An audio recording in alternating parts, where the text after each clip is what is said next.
Presiden Amerika Serikat Joe Biden memerintahkan militer Amerika Serikat menembak jatuh rudal balistik Iran yang menyasar Israel. Instruksi ini digunakan Gedung Putih pada Selasa 1 Oktober 2024 waktu setempat menyusul serangan balasan Iran terhadap Israel. Melansir Anadolu, Biden dan wakilnya Kamala Harris dilaporkan terus memantau serangan Iran terhadap Israel dari ruang situasi Gedung Putih. Keduanya juga menerima update teratur tentang konflik Iran-Israel dari tim keamanan nasional mereka. Presiden Biden memerintahkan militer Amerika Serikat untuk membantu pertahanan Israel melawan serangan Iran dan menembak jatuh rudal yang menyasar Israel. Demikian pernyataan Gedung Putih.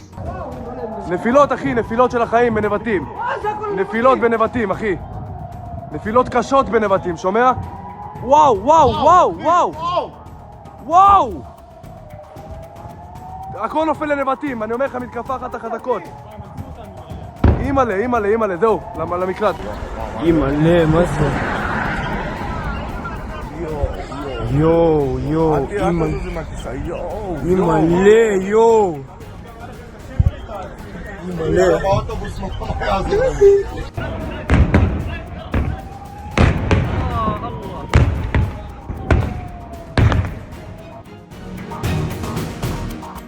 Download Tribun X sekarang, menghadirkan lokal menjadi Indonesia.